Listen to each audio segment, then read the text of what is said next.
we are honored to be sitting with an iconic figure in media, in the arts, and in the world of Fred Rogers, who we recognize today. This is Dr. Francois Clemmons, singer, actor, and he was Officer Clemmons in Mr. Rogers' Neighborhood starting in 1968. Tell folks, and by the way, we'll show some footage of Officer Clemmons while you're talking. Who was he and why did he matter so much, sir? Well, I was the first black person to have a steady role in children's television.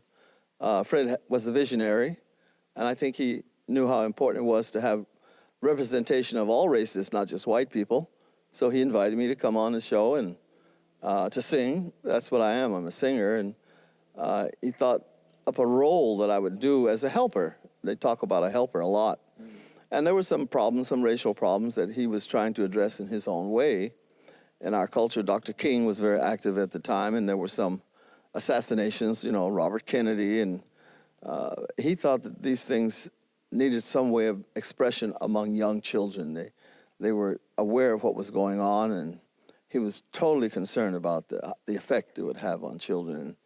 He felt it was best for them to know that the neighborhood had people of all races and all colors. And we were friends in our private life as well as we were on television. You said he was a mentor of yours.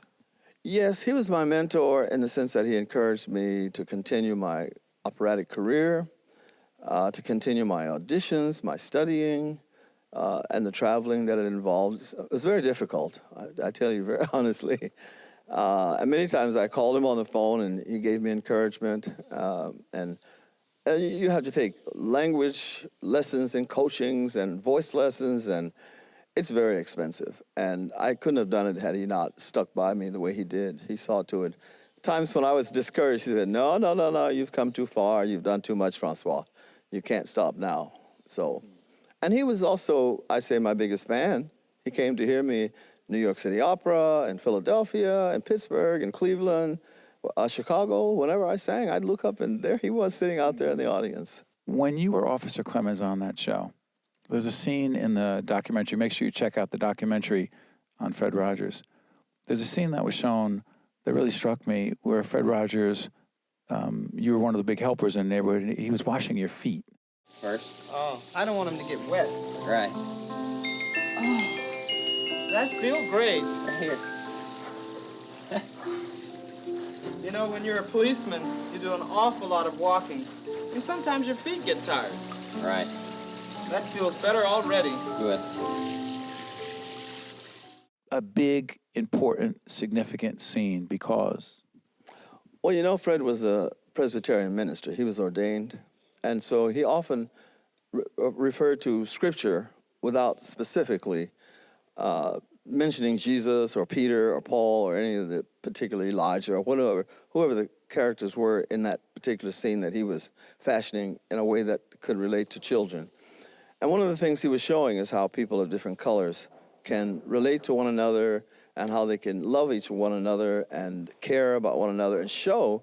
In fact, he wrote this song, there are many ways to say I love you. There are many ways to say I care about you. Many ways, many ways, many ways to say I love you. And the bells are accompanying me. Because it's noon here in Vermont.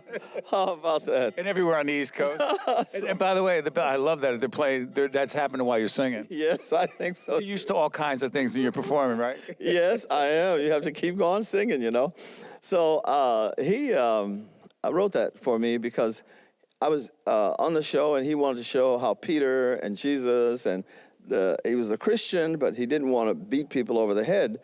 But his nature, he was humble. He believed that people who loved you served you, and that this was a way to show that he loved me, and he wanted people to know that was important. And it didn't matter what color I was or who. No, it did not matter at all. And so the idea of going through those motions helped people to understand the scene that we were mirroring had to do with the swimming pools in urban centers around America, where some of the white people did not want black people in their swimming pools even though they were paying taxes like everybody And else. Fred Rogers, you just broke down all those barriers. And what message does it send to all those children watching? It told the children, Mr. Rogers is not a racist, he's not prejudiced, and he survived. Maybe it's okay for me to be like that too. And that message was very important. This whole theme of this conference that the Turrell Fund is putting together, a Turrell Fund Day for our children here in Shelburne, Vermont. Did you think much about when you're on Mr. Rogers' Neighborhood? And do you think a lot about now? How much do you think about now? Infants and toddlers and how they are developing or not, and the impact that you had on them and we need to have on them now, particularly in the media. I know it's a loaded question. Well, I have to tell you that it goes much further sometimes than I'm aware. I've lived here for 22 years in Vermont. I love Vermont. There are wonderful people here. But as I've traveled around the country, particularly since they've done the movie Won't You Be My Neighbor, I think it's a wonderful job that Morgan Neville did. That's the Fred Rogers movie. The Mr. Rogers movie, and it's about his life and his work. I just think that's wonderful. And they've invited me to come and do guest appearances where we talk, Q&A. You're great in the film, by the way. Oh, thank you very much. I love doing it. You know, I just had 2 strokes, so I was surprised at how it came out so well. But a lot of it had to do with the direction and what he did and his touch. He has a wonderful touch.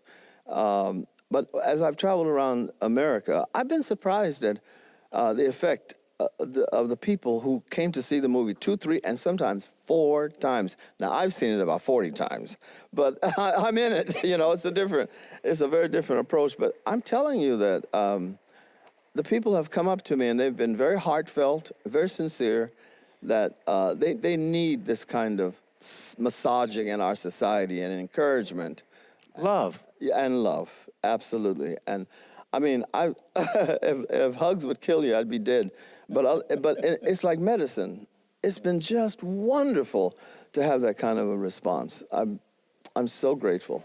Well, we are grateful, Dr. Clemmons, that you have taken the time to be with us. There are a lot of demands on your time. You join us here in your new home in Vermont. We're at Shelburne Farms. If you look around us, they say it's an old barn, but it is. Barn doesn't do it justice, so we'll take some shots of it.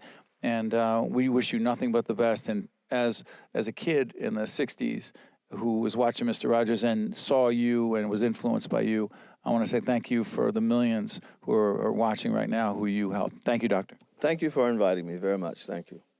One-on-One with Steve Adubato has been a production of the Caucus Educational Corporation, celebrating over 30 years of broadcast excellence. Funding for this edition of One-on-One with Steve Adubato has been provided by the Turrell Fund, supporting Right from the Start NJ, the Healthcare Foundation of New Jersey, the Robert Wood Johnson Foundation, the Northward Center, RWJ Barnabas Health, TD Bank, and by Adler Aphasia Center. Promotional support provided by New Jersey Monthly and by the New Jersey Business and Industry Association. Transportation provided by Airbrook Limousine, serving the metropolitan New York, New Jersey area.